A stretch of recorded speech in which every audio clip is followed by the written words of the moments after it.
Hi, this is Scott Garibay, and today I want to talk about Dungeons and Dragons, and I want to talk about Wyrmwood products. All right, so I just went to PAX Unplugged 2022, and I love to tell you what's right in Dungeons and Dragons, but sometimes I don't know, and I want to talk about something in Dungeons and Dragons right now that I don't know anything about, and this is going to be me presenting my perspective on this, and I want to hear what you have to say, because I don't get this part of Dungeons and Dragons. I really don't. So let's talk about Wyrmwood.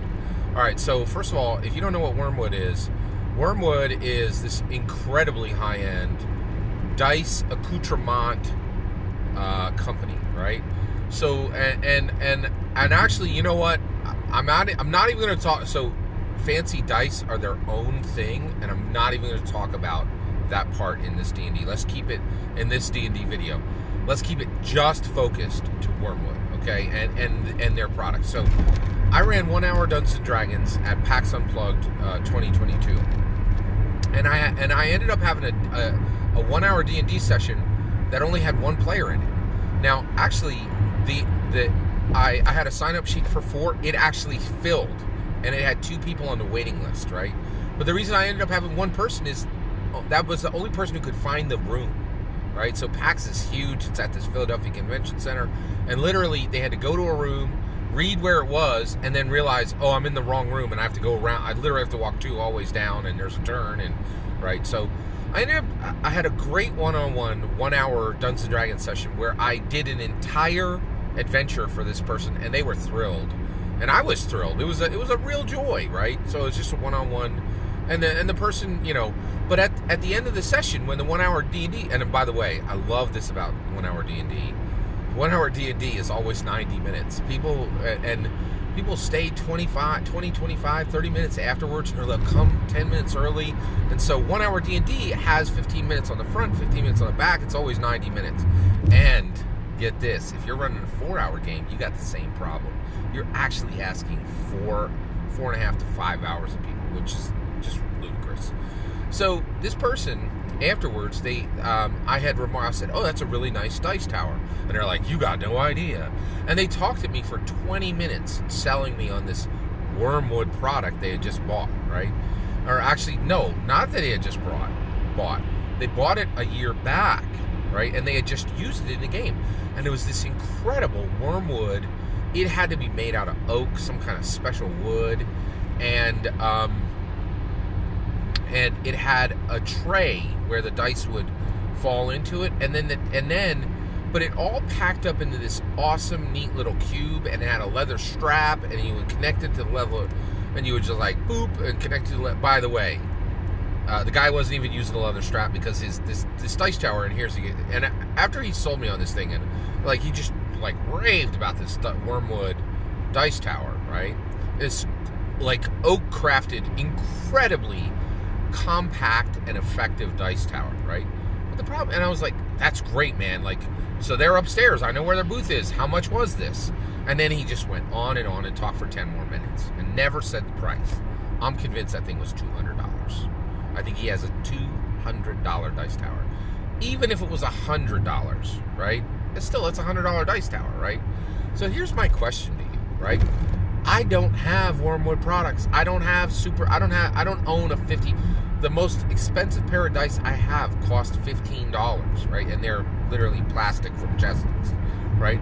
I do not buy fancy dice, and more than that, I certainly don't buy fancy dice towers. I do have the Dungeons and Dragons official dice tower for $25, but it's literally plastic, right? Like, and it's $25, right?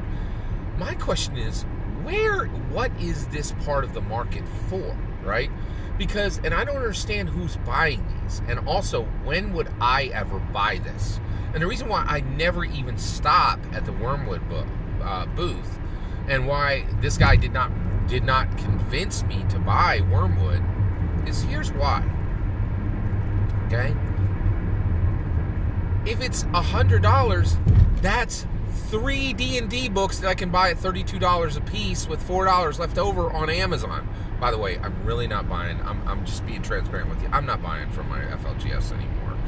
We're in the middle, like, World War III's been on for 6 months, man. Like, I don't have $18 of extra money to just throw away anymore. It's just, I do want to support my FLGS, but I'm not pretending anymore. It was just like, you know, everything's more expensive, and I'm not skipping Amazon anymore, right? Like, the reality is, I'm just not, right? So I just wanted to be transparent. I'm not proud of that. I'm not encouraging you to do it, but I don't know where you guys are at. The Garibays are hurting. Like, we are hurting in this you know, in this Biden-Putin inflation storm. It's bad, right? And I think the whole thing is brought on by the Ukraine being attacked by Russia. And like, as soon as that ends, I think all our problems end. I'm very convinced of that. But the reality is, so my question is, why would I ever not buy 3 more? I can buy 2 to 3 core rule books and play them for years for the price of 1 dice tower, right? Or 6, or 6 games, right? If it's 100, I can get at least 2 to 3 games for that. If it's 200, I can get 3 to 6 entire core rule books, right? So in what world are people saying, oh, I want this fancy dice tower, and I would rather have that than 3 other games, right? Like, it doesn't make sense to me. So help me understand Wyrmwood. It seems, this is my thought, Wyrmwood is just for people who got more money than they know what to do with. No serious dungeon master who makes less than $250,000 a year would ever purchase from Wyrmwood. That's my take, okay? That's what I think. Am I right? Do you understand Wyrmwood? Do you own a $100 dice tower? Do you own a $200 dice tower? And let me clear, the dice tower was amazing. I'm not saying that they're not incredibly well crafted. I'm saying that the value of a dice tower to me is not worth 2 to 6 additional games, which I will play for months or years each. That's my take. I'd love to hear your thoughts. Let me know in the comments below. Please consider liking and subscribing, and please explain this to me. And please have a wonderful millennium.